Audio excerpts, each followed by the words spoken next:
পরিবহন খাতে শৃঙ্খলা ফেরাতে সরকারকে শক্ত পদক্ষেপ নিতে হবে বললেন নুরুল হক নূর।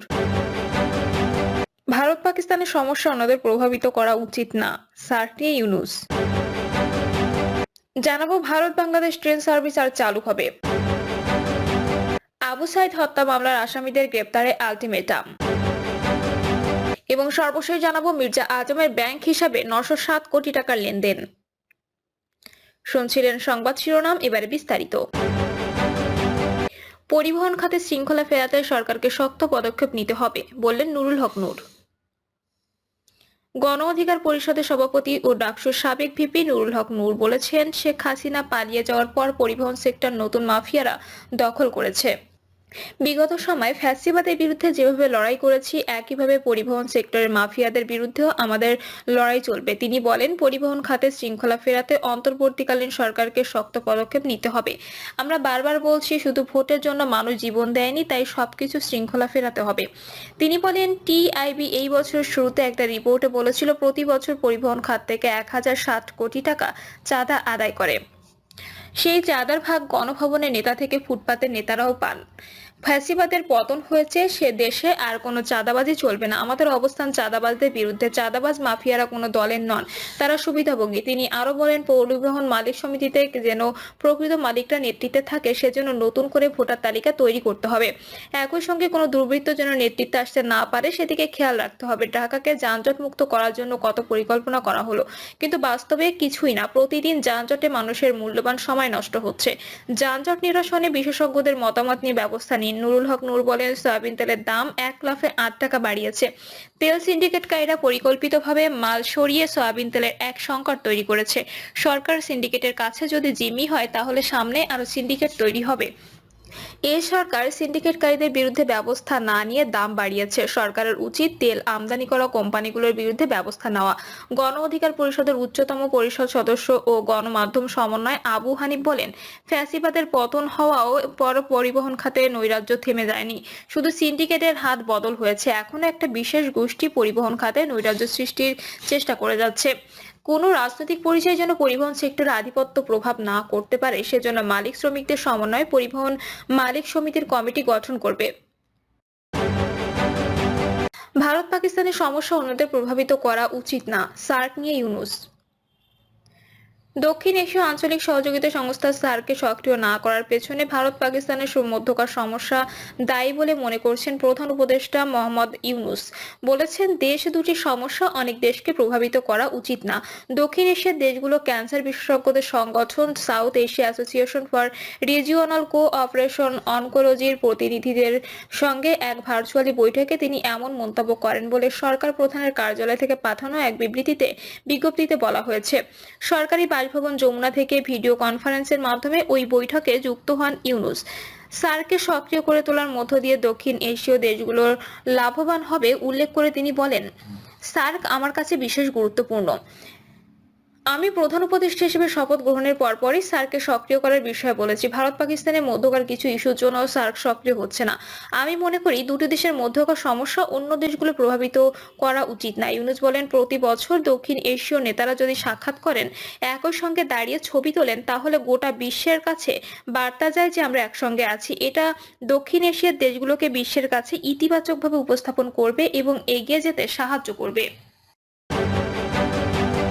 ভারত বাংলাদেশ ট্রেন সার্ভিস আর চালু হবে, ধোঁয়াশা।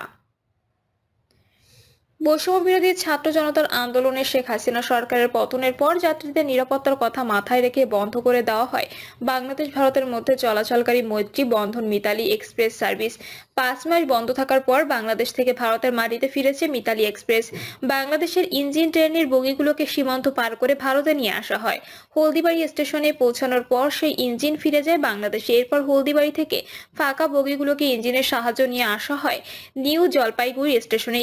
প্রসঙ্গে হলদিবাড়ি স্টেশনের স্টেশন মাস্টার অমিত তেওয়ারি সংবাদ মাধ্যমকে জানান, ট্রেনের বগিগুলো এসেছে, ট্রেনের সব কামরাই অক্ষত রয়েছে। বাংলাদেশের সাম্প্রতিক প্রতিহিংসার প্রভাব পড়েনি কোনো বগিতে। মিতালি এক্সপ্রেস ভারত বাংলাদেশের মধ্যে একটি গুরুত্বপূর্ণ ট্রেন হিসেবে পরিচিত। গত মঙ্গলবার কোচবিহার জেলার হলদিবাড়ি স্টেশনে ফিরে আসে এই ফাঁকা ট্রেনটি। গত 17 জুলাই ছিল মিতালি এক্সপ্রেসের শেষ যাত্রা। তারপর থেকে বাংলাদেশের রাজনৈতিক পরিস্থিতির কারণে ট্রেনটি আর চলাচল করেনি। বিশেষ করে কট্টরপন্থী মৌলবাদীদের তাণ্ডব এবং বাংলাদেশের অভ্যন্তরীণ অস্থিরতার কারণে ট্রেনটি বন্ধ হয়ে যায়। তবে এবার দুই দেশের মধ্যে উচ্চ পর্যায়ের বৈঠকের পর মিতালি এক্সপ্রেস আবার ভারত ফিরে এসেছে, যা ভারতের জন্য একটি গুরুত্বপূর্ণ পদক্ষেপ হিসেবে দেখা হচ্ছে। মিতালি এক্সপ্রেসের রুট ছিল নিউ জলপাইগুড়ি থেকে ঢাকা স্টেশন পর্যন্ত। জুলাইতে ঢাকায় সরকার পতনের পর ভারতের সঙ্গে বাংলাদেশের বাস পরিষেবা কিছুদিন বন্ধ থাকার পর তাও সচল হয়েছে। কলকাতা বা দিল্লির সঙ্গে আকাশপথ পুনর্বহাল হয়েছে, ঢাকা বিমানবন্দরের যোগাযোগও। এমনকি ডক্টর ইউনূসের অন্তর্বর্তী সরকার পূজার আগে ইলিশও পাঠিয়েছিল ভারতে। কিন্তু কোনো অজ্ঞাত কারণে দুদেশের রেল যোগাযোগ পরিষেবা বন্ধ হয়ে যায়। 19 জুলাই থেকে বন্ধ কলকাতা ঢাকা মৈত্রী এক্সপ্রেস। 20 জুলাই থেকে বন্ধ কলকাতা খুলনা বন্ধন এক্সপ্রেস। বাংলাদেশ রেলওয়ে অনুরোধে জুলাই মাসে এই দুটি রুটের ট্রেন বন্ধ হয়েছিল। তবে ফলে সুবিধায় ও অসুবিধায় পড়েছেন দুই দেশের সাধারণ নিম্নবিত্ত ও মধ্যবিত্ত মানুষ। এদের কেউই চাইলেই বিমানে সফর করার সামর্থ্য রাখে না। এদিকে বাসে যাত্রা রোগীদের ক্ষেত্রে কষ্টকর। 21 নভেম্বর এ বিষয়ে এসেছিল নতুন বিজ্ঞপ্তি, যাতে জানা গিয়েছিল ফিরলেই চলবে ট্রেন। আবু সাইদ হত্যা মামলার আসামিদের গ্রেপ্তারের আলটিমেটাম। বৈষম্য বিরোধী আন্দোলনের রংপুরের শহীদ আবু সাইদ হত্যা মামলা আসামিদের দ্রুত গ্রেপ্তারের দাবিতে মানববন্ধন ও প্রতিবাদ সমাবেশ অনুষ্ঠিত হয়েছে। বৃহস্পতিবার বিকালে বেগম রোকেয়া বিশ্ববিদ্যালয়ের প্রধান ফটকের সামনে শিক্ষার্থীরা এই কর্মসূচির আয়োজন করেন। শিক্ষার্থীরা বলেন, গত 16 জুলাই আবু সাইদ শহীদ হওয়ার মধ্য দিয়ে নতুন বাংলাদেশের সূচনা হয়েছে। অথচ আবু সাইদ হত্যার 4 মাস পেরিয়ে গেলেও আসামিদের ধরতে ব্যর্থ হয়েছে প্রশাসন।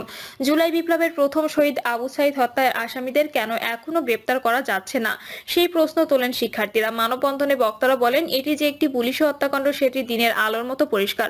অথচ দুজন পুলিশ কনস্টেবলকে গ্রেপ্তার করা হলেও ঊর্ধ্বতন সব পুলিশ কর্মকর্তাই এখন ধরাছোঁয়ার বাইরে। এ সময় হুঁশিয়ারি দিয়ে শিক্ষার্থীরা বলেন, আবু সাইদ হত্যার ঘটনায় পুলিশের ঊর্ধ্বতন কর্মকর্তা, ছাত্রলীগ, বিশ্ববিদ্যালয় প্রশাসনে শিক্ষক, কর্মকর্তা, কর্মচারী সহ যারাই জড়িত থাকুক তাদের দ্রুত সময়ের মধ্যে গ্রেপ্তার করা না হলে কঠোর কর্মসূচি ঘোষণা দেওয়া হবে। ঘণ্টাব্যাপী মানববন্ধন ও বিক্ষোভ সমাবেশে বেগম রোকেয়া বিশ্ববিদ্যালয়ের বিভিন্ন বিভাগের শিক্ষার্থীরা অংশ নেন। মির্জা আজমের ব্যাংক হিসেবে 907 কোটি টাকা লেনদেন। সাবেক বস্ত্র ও পাট প্রতিমন্ত্রী মির্জা আজম ও তার স্ত্রী দেওয়ান আলিয়ার 80টি ব্যাংক হিসেবে 907 কোটি 66 লাখ টাকার অস্বাভাবিক লেনদেনের তথ্য প্রমাণ পেয়েছে দুর্নীতি দমন কমিশন। তাদের বিরুদ্ধে মানি লন্ডারিং প্রতিরোধ আইনে দুদকের মামলায় অভিযোগ আনা হয়েছে। দুদকের উপপরিচালক মোহাম্মদ সালাউদ্দিন ও সহকারী পরিচালক মোহাম্মদ ফেরদৌস রহমান বাদী হয়ে মামলা দুটি দায়ের করেন বলে জানা গেছে।